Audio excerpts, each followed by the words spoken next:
verifying the. Yes, true. This is for training purposes. Yes. So you never know. So anything you say can and will be. this is correct. I will ask you, let's see. You are in charge of muting. Yes. Okay, so we're riding the wave here, people, so join the ride. I'd like to welcome everybody and thank you so much. There seems like constantly in the Highlands, we hear some very good things along with the challenges of day to day. And we're so thankful that our elected official, as in Cassie, she's always been very supportive and helpful in keeping us posted along with new and improved things. So today, Major Allen, well, maybe Captain Allen, is joined us via Zoom. So I hope you all have logged in, volume down. So we do have representation from the Metro Police Department and cannot thank you enough for joining the meeting. Let's see. They're asking me to do stuff here, so there. Hopefully that made it better. All right. So Cassie, if you feel like it, how about just a few things about what you've been up to? I know we've been working together on several little projects, and you've been very busy. So how about coming up? And cannot thank you enough for being here.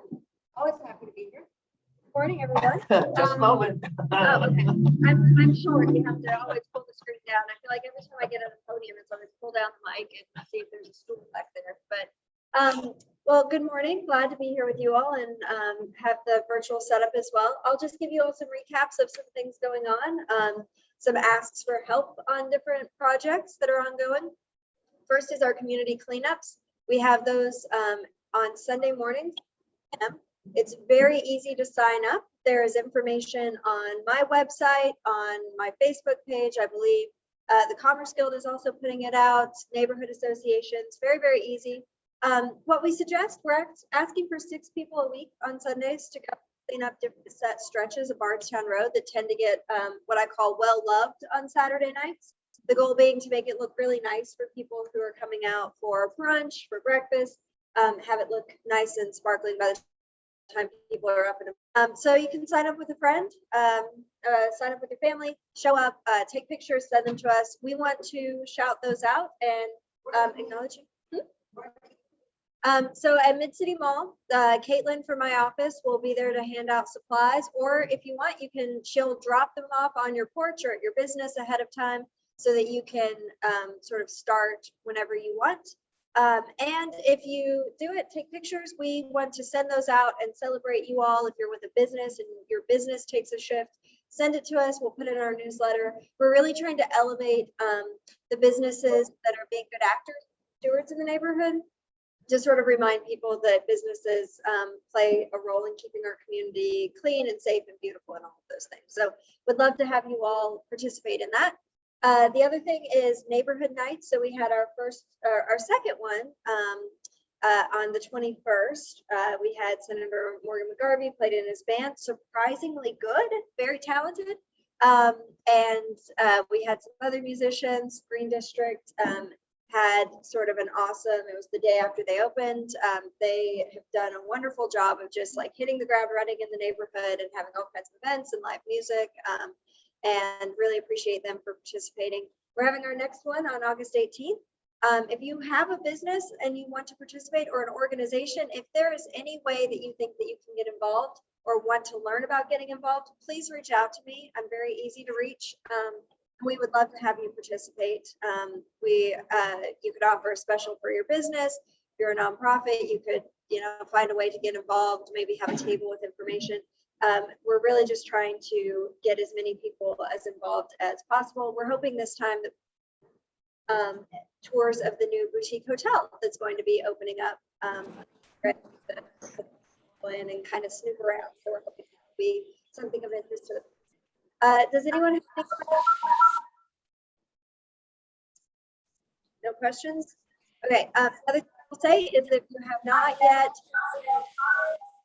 into a public meeting about stimulus dollars, so it is that we can do is to support our small business community. So there are ways that we can help support our islands, and I would love for that. So that is all I have. Hey, Cassie, I have a question. Yes. How is it going with the Cherokee Park being reopened? What's the status of what they think about how's that going? I'll repeat the question for folks in the room. The question was about now that vehicles are allowed back in Cherokee Park on parts of the loop, just so everyone knows it's sort of the Eastern Parkway up to Barrett Hill. So there's sort of one side here, and then there's another little loop that goes down by the rugby fields. The question was, how is it going? So there was some confusion at first. I'm not gonna lie, it was a little chaotic. I was getting lots of calls and emails. I was walking it every single day myself and flagging down vehicles and being like, no, that way, that way. And luckily everyone was very nice and understanding. I will tell you there's an ordinance that's going to be voted on tomorrow night at council, passed unanimously out of committee, that changes the process for closing park roads to basically make it so that you have to have a vote of council to permanently close a park road. In it, there is language around Cherokee Park that says that the Parks Department by September 1st has to complete a public engagement process about the new traffic pattern, this sort of hybrid, some spaces that are vehicle restricted, some spaces that allow vehicles in. They have to have a public meeting, they have to generate a report to council, and council has to vote on whether or not to approve those changes permanently. And so I think we'll soon know a lot more about how it's going, because we're going to have a report and a robust public engagement process. I hope you all will attend the public meeting. And then by September 1st, there will be a vote of council to either totally revert to the pre-pandemic traffic pattern, keep the compromise pattern, do something else. I would be very surprised if it was to fully close the roads. I don't think there's much appetite on council for that. But either to sort of keep this hybrid plan or to tweak it a little bit or to revert to fully open roads. Does that answer your question? Yeah, so a decision expected by September 1st. Anything else? Yes, ma'am. Thank you. Thank you. Going once, going twice. All right, thank you all. Good to be here in person. Now, when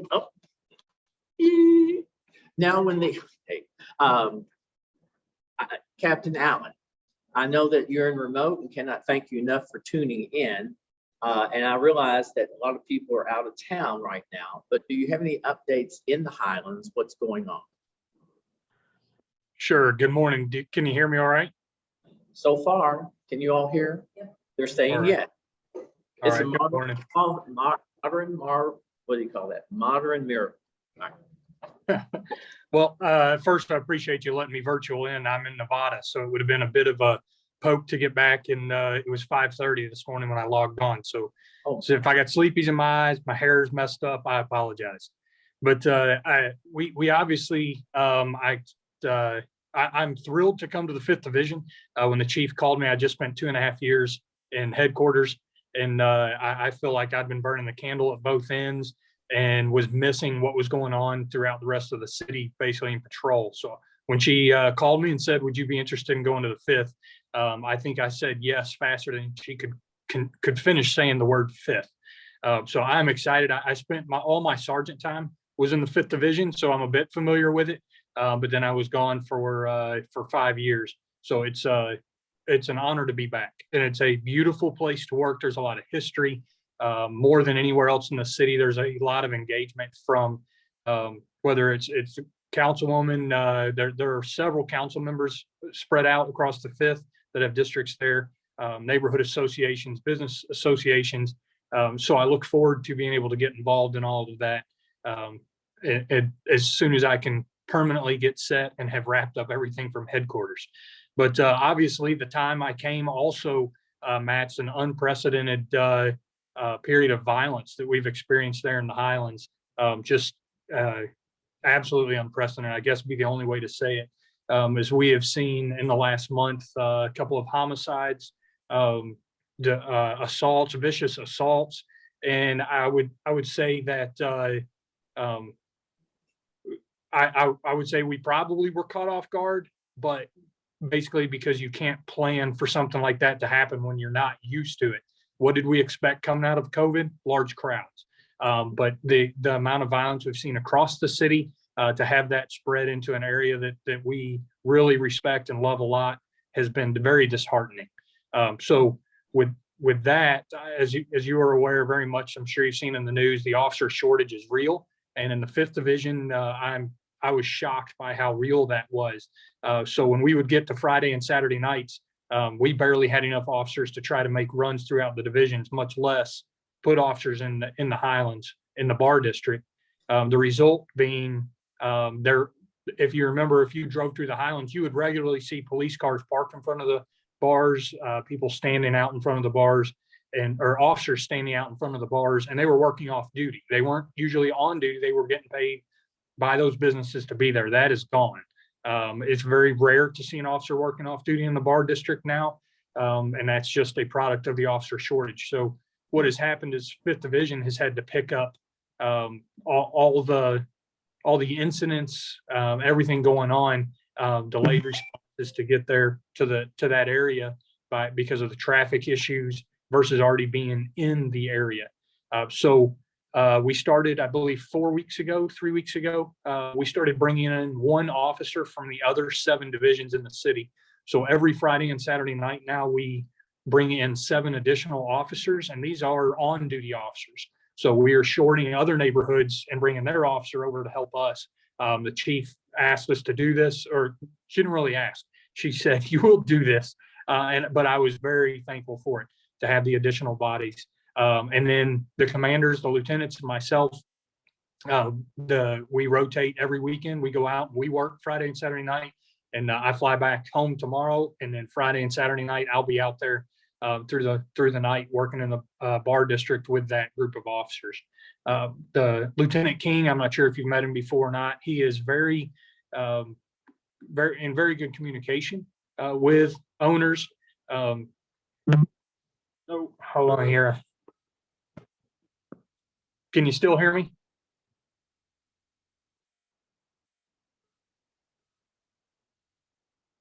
I think you still got me there. Okay. So Lieutenant King has been in very good communication with the bar owners, and he constantly is communicating with them on a weekly basis. Many of them have, and not just bar owners, but the businesses next door and in the area. A lot of them have let us barricade off their parking lot. Speedway has started letting us barricade off parts of their parking lot so that we could better handle the large crowds and the traffic issues. And depending on how traffic's flowing or going, we can block off certain things.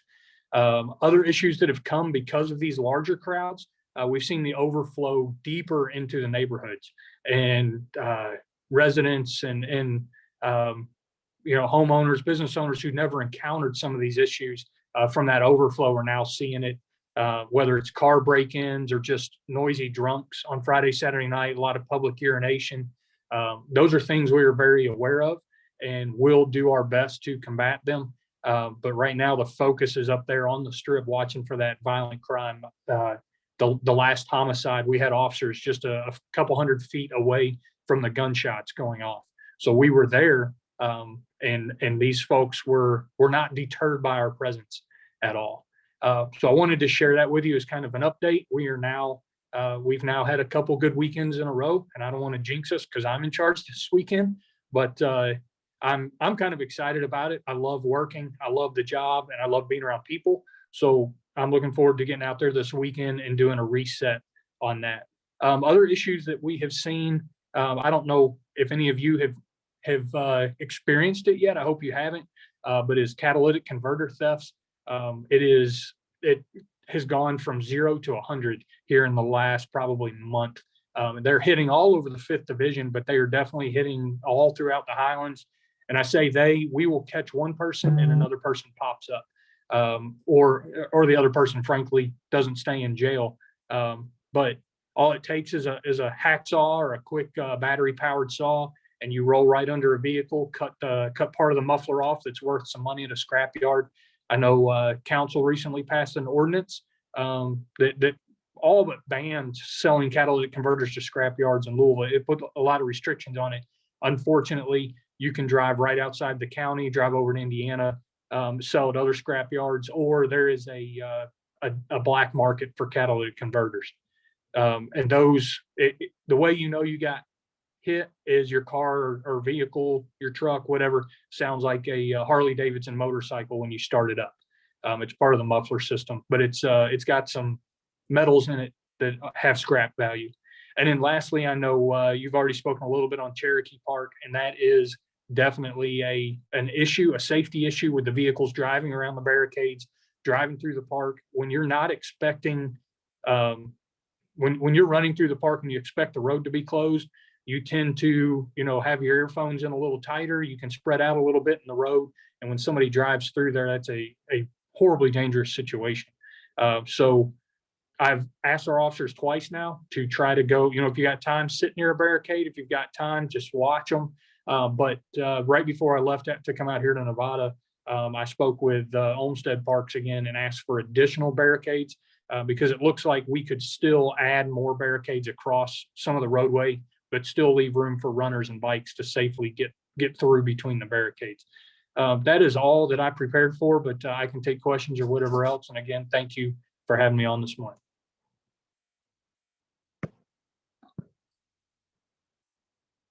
All right, you're muted. There you go. I had to anticipate that one. We're putting the question into her live. It's Christy. It says Aaron Givhan, but I know it's not me. So I just wanted to ask about.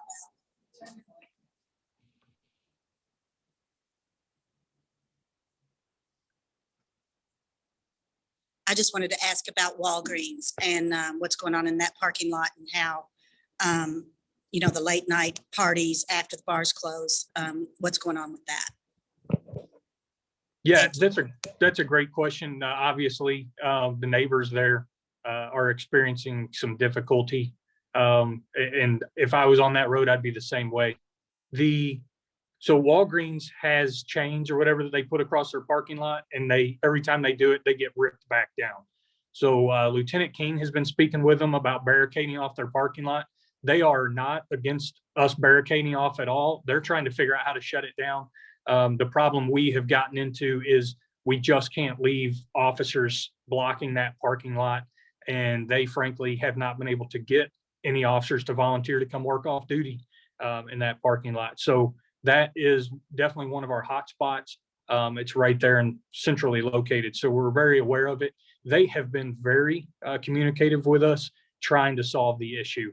And it's just every time we do something, it's like sticking our finger in the dike. The rest, the issue finds its way back around it. So they also have had stuff torn up, had stuff broken, but they haven't quit trying yet. And frankly, that's an ongoing issue that we are very aware of, and I know the neighbors are painfully aware of.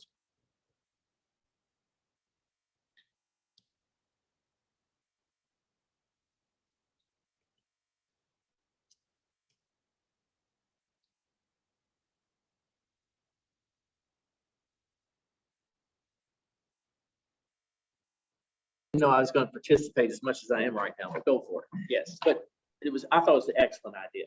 Yeah, so the ambassador. Yes, please.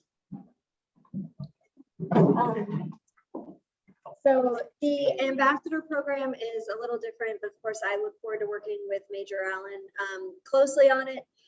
The ambassador program is going to be non-police individuals whose job is to pick up litter, pull weeds out of tree wells, pull weeds out of sidewalks, sort of do like positive street behaviors, and also on any given shift, check in with X number of business owners and say, how are things going? Are you noticing that there are a lot of unhoused people? Are you, should we try to connect them to services? What's going on? Are you noticing hotspots that we should let LMPD know about? And so these are citizens, citizen employees who can work closely to be a liaison to all the different departments of government and also take action themselves, but certainly can provide information, feedback, and be very communicative with LMPD.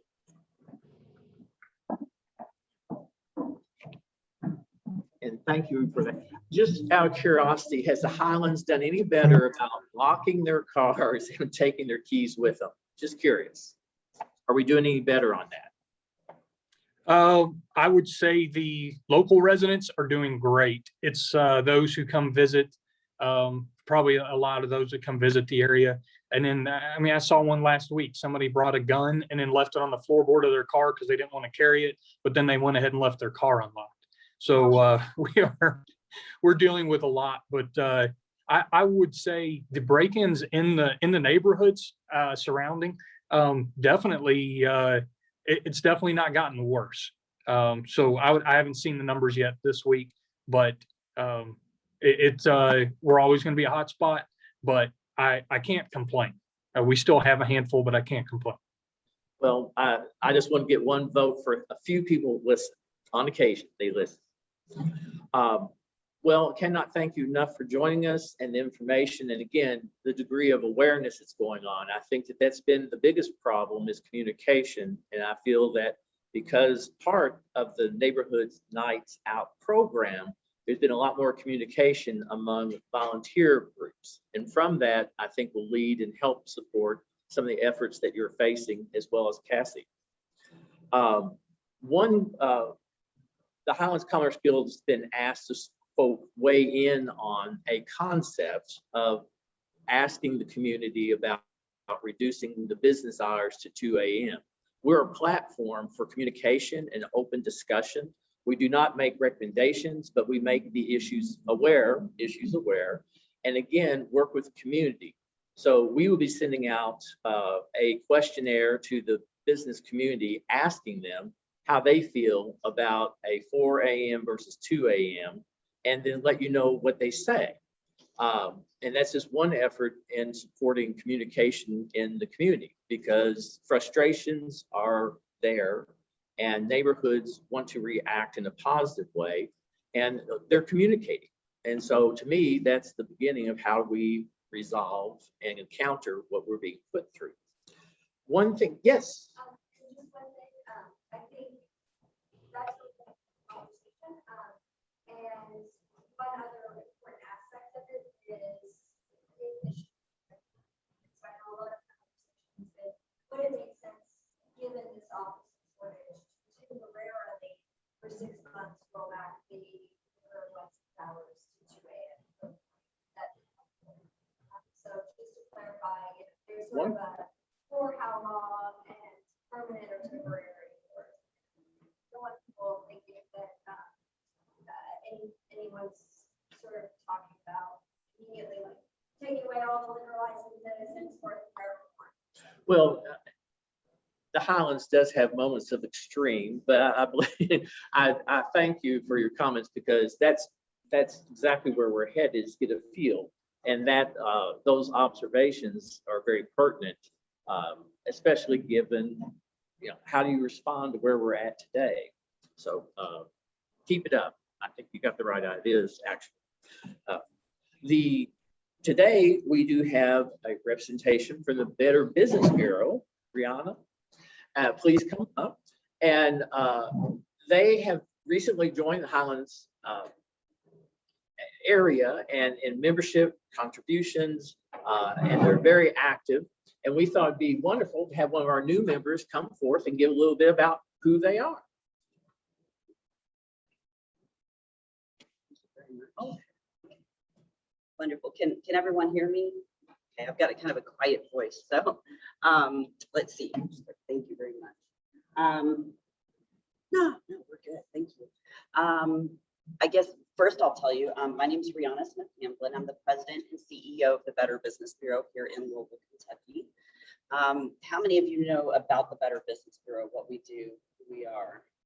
So most of you do, I think.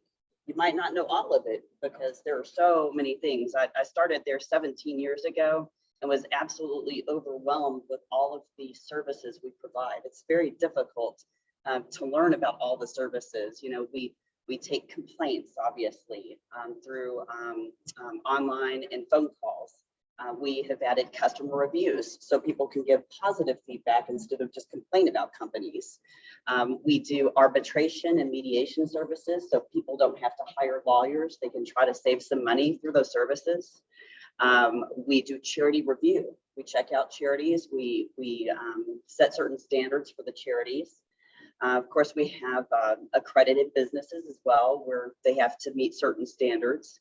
And I think John's talked about that a few times here as well. And then, of course, one of the big things is we get out in the public and we educate people about scams.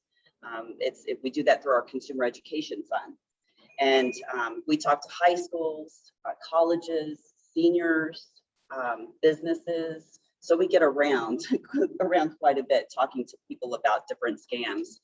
Today, I was asked to talk about a few scams, some of them just top scams that we've seen, and then a few maybe business scams as well. All the stuff is in your packet, so I won't go through all of the details. I can email these to you. My card's available there too. I can email these to you if you want electronic copies as well. But one thing I will tell you, it's not on the list. I've been hearing a lot about passport scams lately. Yes, so a lot of people are getting back out, they're traveling again, and they don't have their passports yet. And they think it might be an easy process to get their passport. It's not. They're backlogged around 5 months. So if you think you're gonna go on a cruise and you're ready to travel or get out of the country, it's gonna take a lot longer than a month or two to get your passport. So there's a lot of scams surrounding that, fake websites out there. They're what they call bots that are actually stealing parts of the real passports and selling them for a lot more money because you have to sign up to try to get your passports. So there's a lot of stuff going on out there, and there will be more things to come in the travel industry because people have been getting out. Of course, things might change, you know, with the new part of the virus. 2020's top riskiest scams that we saw. We get this information from our BBB scam tracker. So we have this thing called BBB scam tracker. You can go to it online. It's bbb.org/scam tracker. It's in your wise buying guide that we left for you. You can go there and report a scam. You can zone in on your area to find out what kind of scams have been reported. You can see the top scams across the country or right here in Louisville. So it's a really good opportunity to check out what's going on. One of the biggest things we saw in 2020, continue to see are online purchase scams, mainly because there were more people at home using the computer online. A lot of the scams we see are on social media, where you see a fancy dress or a great pair of shoes or a neat new gadget on social media. You click on the link and it ends up being either a fake website or sometimes just a junk website.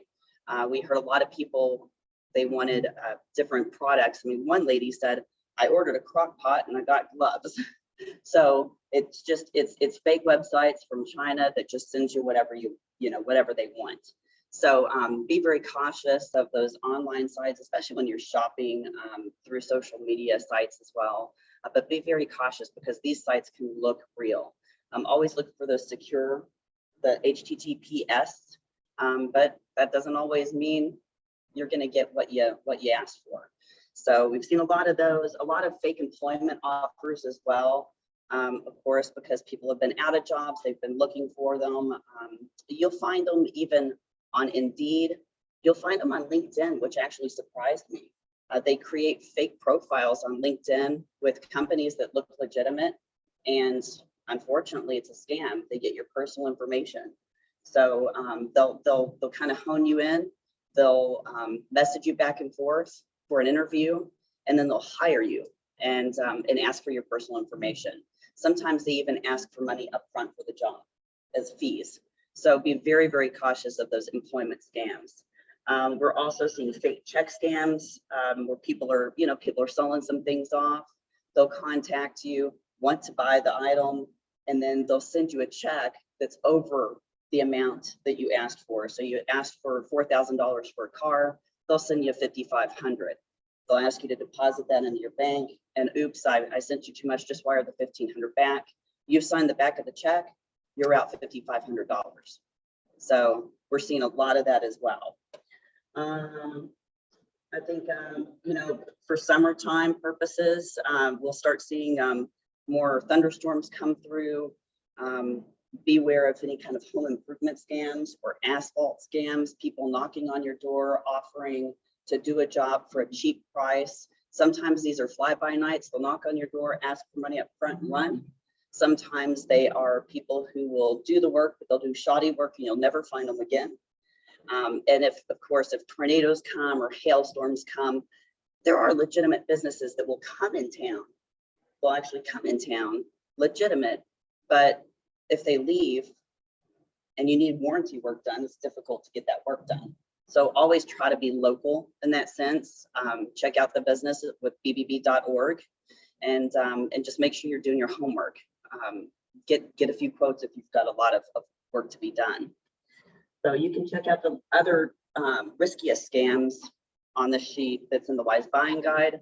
And anyone at home, if you want information, I'm happy to email it to you. So just get in touch and I'm happy to send the information your way. As far as top scams against businesses, we've seen some business email compromise scams where it looks like it's coming from a CEO or a CFO. They say they're out of town. They need help with a certain account.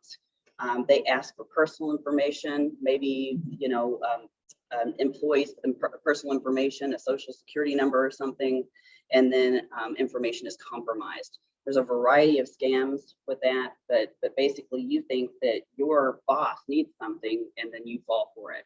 You end up giving out personal information.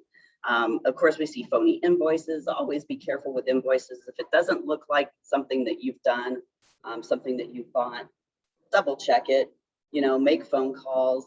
Sometimes they have in fine print at the bottom, this is not an invoice, but it says pay invoice on top. So be aware of that. We see that a lot in those like yellow page scams, you know, the coupon savings book scams, things like that. So be very cautious a bit. Those vanity award scams as well. It's great when you get the email or the phone call saying, congratulations, you've won the best of award. Well, we all know business first best of, but there are other best of awards that aren't really best of. It's just a plaque that you pay $300 or $400 for, and then you really didn't win anything. So you're just paying for a plaque, that's it. So there's a lot of those vanity type awards out there. Last but not least, we have an education series. Anyone, if you all want to attend, you are welcome to. There's a small fee for them, but tickets are only $15 a session or $25 for both classes. It's Social Media 101 and Design 101. So it's always like really popular classes. People get a lot out of them. And they are being held at Unified Technologies because they have a nice big event space. But if you'd like to attend, you can contact our person in events and please feel free or share this information if anyone else that you know would like to attend. Last is our Consumer Education Fund. That's just sharing information on our CEF, which is why I'm here. We can talk to people through our Consumer Education Fund. We have a military program as well. We actually have a storefront in junior achievement. We have high school scholarships. If you all have any students, please contact me. I'd love to share the information with you, or if you have good contacts in the schools, we give out really nice scholarships for those students as well. John, do you want to add anything? PDD. PDD, that's concept here in Louisville. Probably didn't know that. In 1905, the American Association of Advertisers met at the old golf house there, First and Main, and that's where they created the code advertising code. And that's what gave birth to the BBB. So in 1916, BBB Louisville became the third in the nation to receive its charter. There are now over 112 offices throughout the US, Mexico, and Canada. There are now over 400,000 BBB accredited businesses. So back 100 years ago, we were fighting a snake oil salesman, the guy that was selling you cigarettes that would cure asthma, and the hair tonic that would grow hair. Today, we're doing the same thing, but they use this. They use the internet phone call. How many got the phone call that your car warranty is about to expire? All right.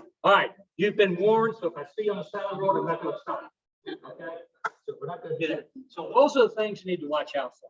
How many business owners have gotten office products in the mail? Paper, pens, or anything like that. If you've got that, and then you got an invoice for that, congratulations, Merry Christmas. That is yours.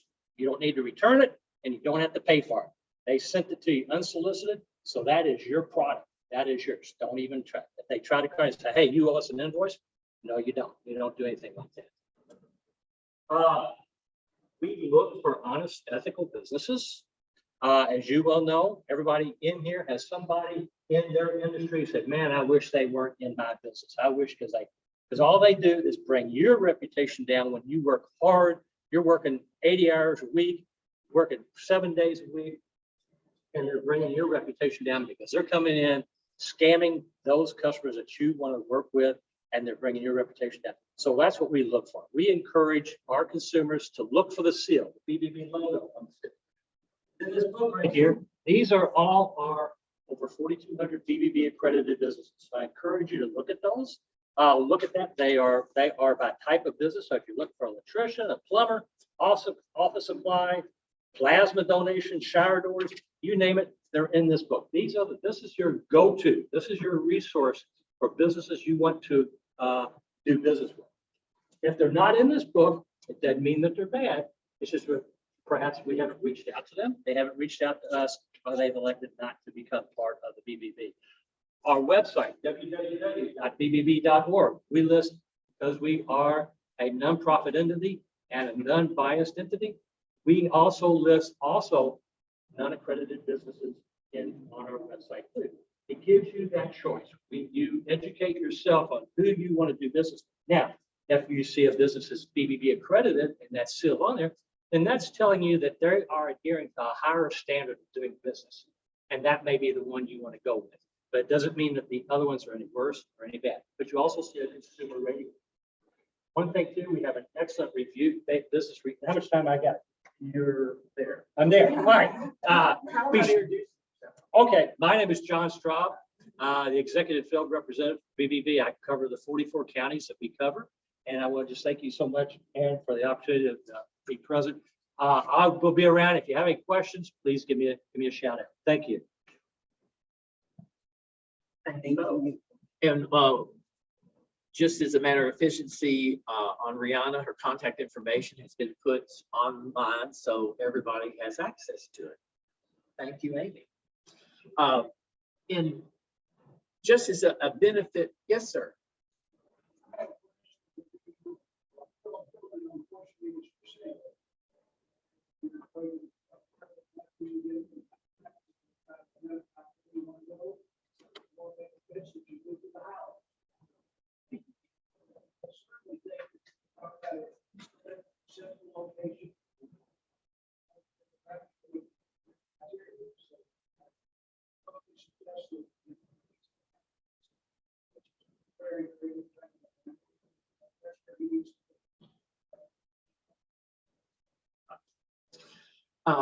Yeah, it's an excellent suggestion.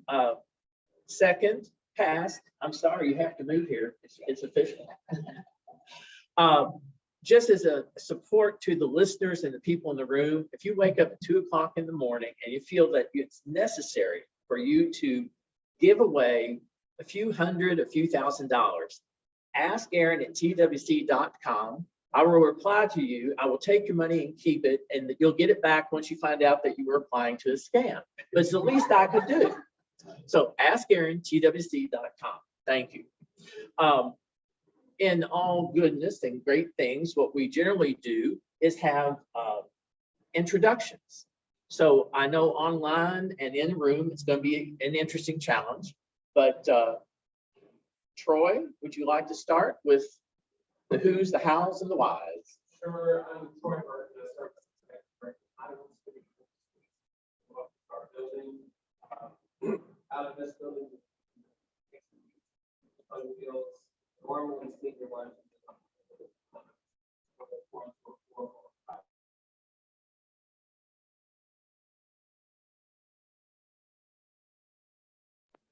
So that's gonna happen. Echo. I'm glad you guys are here. And we will try to work on some better technology for next week. I'm gonna get prepared for November. So there are ways we can have a little better technology with a hybrid meeting. I can't afford to buy it, but we can see what we can do to pull it together and who has some stuff. We also operate 3 childcare centers in the Highlands, 2 at the Douglas Loop, 1 at Eastern Star Court. We co-sponsor with Bellarmine Highlands Court Apartments, which is 100 units of low-income senior housing. And we do social services for seniors in the Highlands. So our summer food drive is happening through our congregations that provide our board. But if you feel the need to donate food, we are really low. Normally, we do a couple of big food drives in the summer, but with the kind of the way things are, we've been unable to really do that. So anytime you want to drop off food, Wednesday, Thursday, Friday, 10 to 1, the pantry's open, volunteers are here, we will take your donations. We could really use that assistance right now.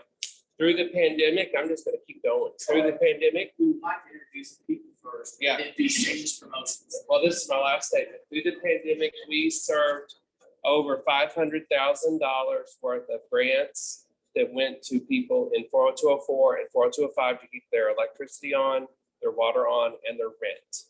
So thanks to all of the people who donate to us, thanks to the businesses who cooperate with us. If you want to be in the room, you have to listen to me just one time. And I have to go upstairs. So thank you all for being here. And thanks for your all support. And we look forward to next meeting. All righty. Yes, sir. All right. Thanks, guys. Thank you. so much. Yeah. We cannot thank the Highland Community Ministry for hosting us and providing us the opportunity to do a dual meeting. Let me get back. Or- Would you like? All right, I guess I'll start. Hi, everyone. My name is Adela Perez. I'm with Park Community Credit Union, and I'm your camera person today. So I'll just walk around. All right. I guess I'll start with you. Well, I'm going to stand up first so that I can introduce our new semi-new. I'm Christy Jarbo, I'm the Senior Economic Development Manager with Louisville Forward. Hi, Cassie, we've never met in person, so hi. And this is our new Economic Development Manager, Emmanuel Black. She's not exactly new, she started in January, but this is the first time she's been able to come to the Highland Commerce Committee. Hello, everybody. I'm happy to be here. She said everything else.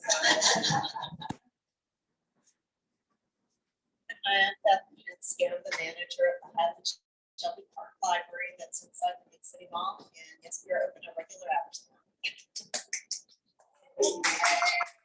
For those that didn't hear, regular hours in the library.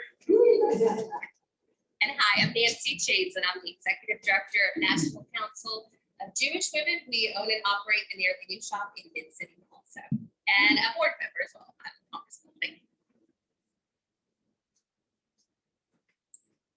I'll let you start. Oh, I'm Larry Williams. I'm here representing the Cherokee Triangle Association.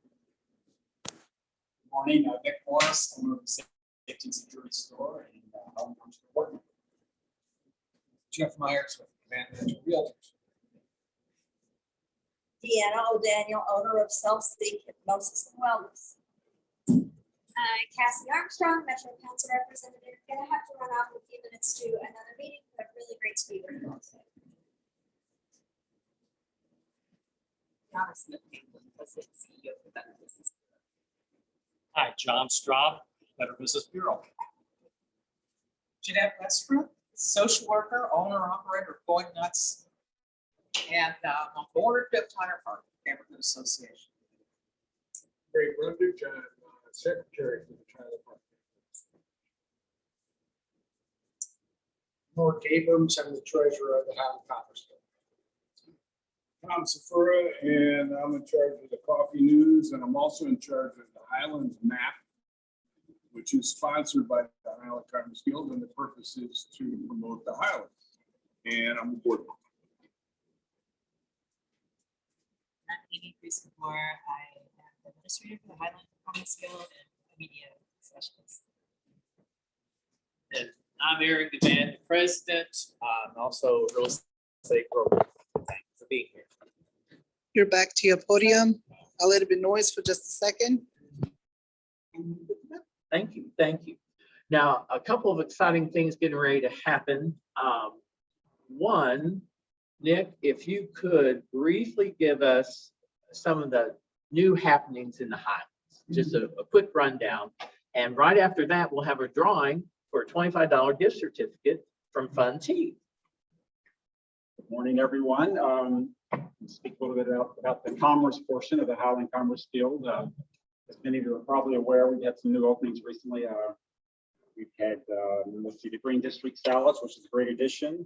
We have Uptown Cafe, which is reopened. And for you insomniacs out there, we have the Insomnia Cookies. So those have all recently opened. But there's some really good things in the pipeline as well. Goodfellows Pizzeria, which you all have probably heard about. Seems like they've been in the news for about 2 years. And I finally found a location where they're going to open. It's going to be the Baxter, right at Broadway and Baxter. That's the combination of apartments on the first level of retail space. So pizzeria, Goodfellas Pizzeria, take that corner spot right there at Broadway and Baxter. Also in that same building, Baxter, there's a new brewing company called Highwire. They are kind of an upscale brewing company. They're out of Asheville, North Carolina, right out of Biltmore Estate, really close to that. So, and also another thing that's been in the works for a while, the former ballet building right there, 1300 Barstown Road, across from PNC Bank. It's called the Bellwether, and that's a project by Ben Watkins and his partners. Be kind of a combination of a neighborhood hotel and restaurant. So that is probably maybe 70% complete, so it's getting close, not quite open. Over on Barrett Avenue, I'm very sorry to lose Martin's Barbecue joints, but there is a company that's going to take that over. It's called Big Bad Breakfast, and that's kind of a southern breakfast chain, and they are thinking of opening up mid-August. So in the Hubcat, which is a huge piece of real estate, which has been vacant now for about 2 years almost. But there's a company that's going to take over the second floor. It's called the Wiggle Room. And that is the kind of a combination bar. And they're going to have DJ booth, dance floor, pinball. And they've got that great outdoor deck for the second floor.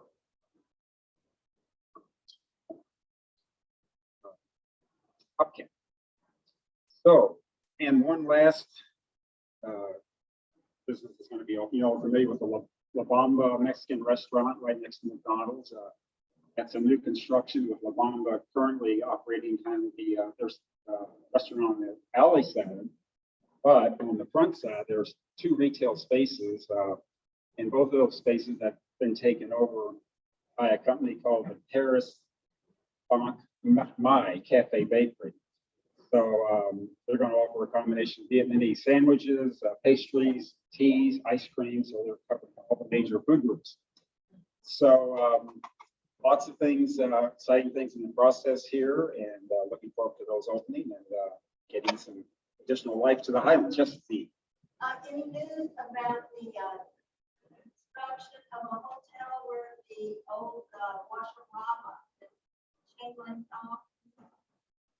I have not seen any current news on that. They recently put up a fence around it, which is probably good because now it's not quite as much of a place to collect trash, but no news on that. Sure. Thank you, Nick, very much. Well, to get off the drawing to a good start, we'll do a count off in the room. 1. All right.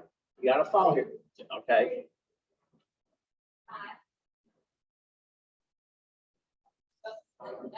6.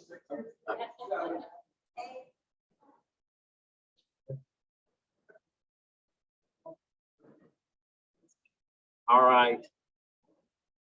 Get them to go down the line that you have, because if I start, I don't know where to.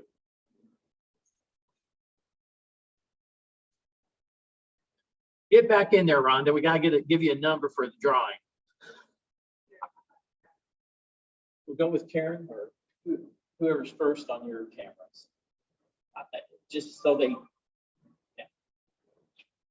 From top to bottom, yeah. Karen. Be what, 16? She 15. I didn't hear the last number, Aaron. You'll be number 15. Thank you. You gotta remember it. I will. I'll write it down. What number am I, Aaron? Well, 17. Go ahead, 16. Go ahead, 16. She's 15. Okay. Oh, I'm a mistaken number. All right, I'm 15. Karen's 16. All right, Rhonda, 17. Tim, 18.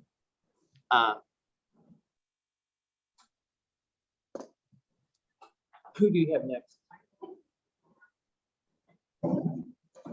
Michael is 18. You have to go to the list. It's listed. Ben, he's 19. Ben's 19. Is that everybody? Does everyone have a number? Huh? Well, that was Ben. Yeah, the name's mistaken, but that's the same dude. All right.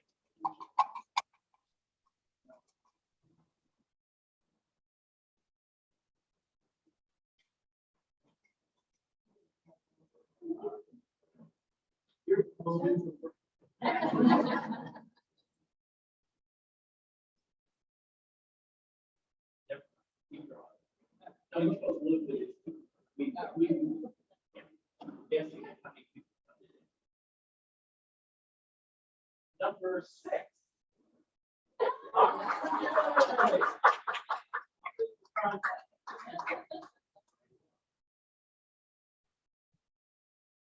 Well, number 6-1, that was Nick. Maybe you want to be his next best friend and he'll take you out for fun tea. Well, I cannot thank you all enough for coming. I wish that those that were not physically present were, because we'd love to work with you after the meeting today. I cannot thank enough, again, the Highland Community Ministries, Gazito cookie products. They're outstanding. So come one, come all. And at 2 o'clock in the morning, I expect a little email to ask Aaron at twc.com. Come again. Thank you all.